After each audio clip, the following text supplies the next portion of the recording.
হয়নি তার ব্যর্থতার জন্য। আসলে এই বিসিডিএস এর পতাকা উত্তরবঙ্গে কোথাও ছিল না। আজকে উত্তরবঙ্গে দুইটি ডিভিশন, রাজশাহী এবং রংপুর, এই দুইটি ডিভিশন মিলিয়ে একসময় রাজশাহী বিভাগ ছিল। যখন 5টা জেলা, রাজশাহী, পাবনা, বগুড়া, রংপুর, দিনাজপুর। রাজশাহী বিভাগকে ভাগ করে দুটো বিভাগ করা হয়েছে, রংপুর আর রাজশাহী।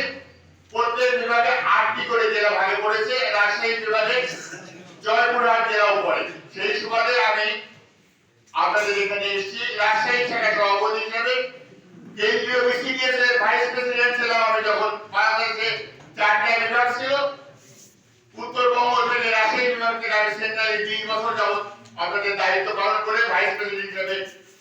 আজকে যে ভবনে বসে আজকে মিটিং করছেন বিসিডিএস এর ভবন, আজকে আমাদের উত্তরবঙ্গের 16টি জেলাতে বিসিডিএস এর নিজস্ব জায়গা আছে, যেটা কোনো পলিটিক্যাল পার্টিরও নেই।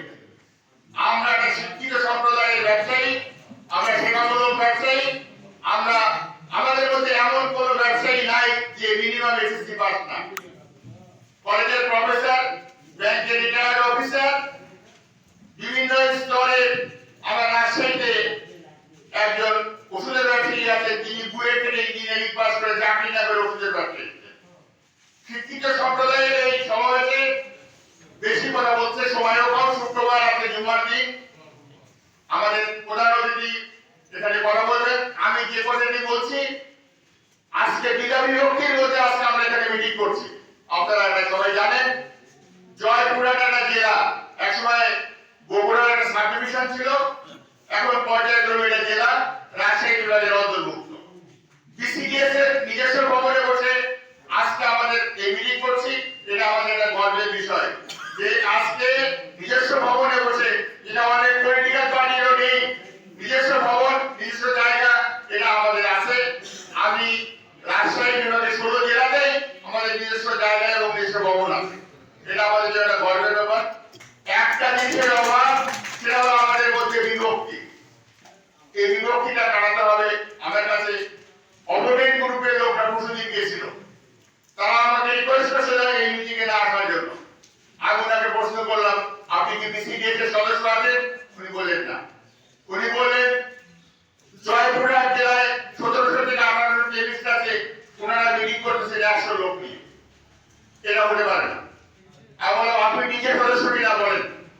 উনি নিজে সদস্য না। উনি বললেন, আমাকে 3 দিন সময় দেন, আমি 300 লোক থেকে 500 লোক নিয়ে আমি এই সদস্য নিয়ে আপনাকে ডাকবো। আমি ঠিক আছে, আপনি ডাকলেও আমি যাবো।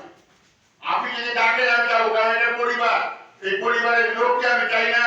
আমরা ঐক্যরত সবাই মিলে এই বিসিডিএস এর পতাকা তলে এসে আমাদের যেগুলো সাংগঠনিক কর্মকাণ্ড আছে সেগুলো পরিচালনা করব। আমরা বিভক্তি চাই না, আমরা চাই একসঙ্গে থেকেই চাই। হুমকি দেওয়া হলো রাজশাহী থেকে জয়পুরহাটে ঢুকতে পারবেন না। আমি এটা বাংলাদেশের বাইরে না, জয়পুরহাট রাজশাহী বিভাগের একটা অন্তর্গত জেলা। আমি জয়পুরহাটে ঢুকতে পারবো না, এই সাহস আপনার, এই কথা আপনাকে কে বলছে? জয়পুরহাটে আমি যাবো, পারলে আপনি আমাকে গায়ে হাত তুলেন, আমাকে মারেন। আমি সাংগঠনিক লোক, সংগঠন করি, আমি আজকে এখানে এসেছি এবং বল নিয়ে যাবার বয়স এখন 75।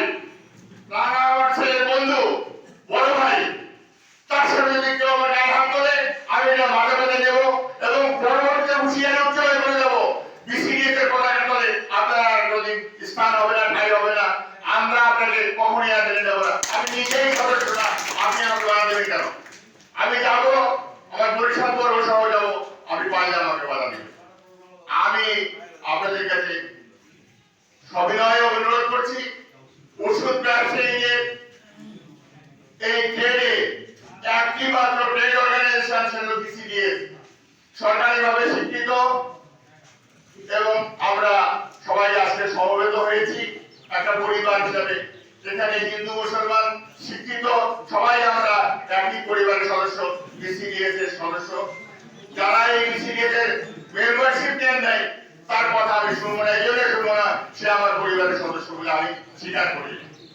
আপনি সদস্য হন, আমার লোকজনকে আরো সদস্য করেন, 1700 লোক নিয়ে আপনি মিটিং করেন, আমি অবশ্যই আপনাদের এখানে আসবো। কেউ বাধা দিলে আমি এটা শুনবো না। পরিশেষে আমি বলছি, আমাদের অনেক সমস্যা, জাতীয়ভাবে অনেক সমস্যা, আমাদের এই দেশেও অনেক সমস্যা। আমরা সমবেতভাবে এটাকে ফেস করে আমরা সামনে এগিয়ে যাব, এই প্রত্যাশা ব্যক্ত করে আমার কথা শেষ করছি। সবাইকে আমি আজকের এই মিটিংয়ে যারা অ্যাটেন্ড করছেন সবাইকে সুস্বাগতম জানাচ্ছি। বিসিডিএস এর পক্ষ থেকে আপনাদেরকে অভিনন্দন জানাচ্ছি। আপনাদেরকে আন্তরিকভাবে অভিনন্দন। আমার সঙ্গে হয়ে যারা এসেছেন, এখানে ম্যানেজার ফোরাম, ফারিয়া ফোরাম, রাজনৈতিক ব্যক্তিত্ব অনেকে আছেন, সবাইকে আমি আজকে শুক্রবারের দিন কথা না বাড়িয়ে শুভেচ্ছা জানিয়ে আমার কথা শেষ করছি। ধন্যবাদ আপনাদের সবাইকে।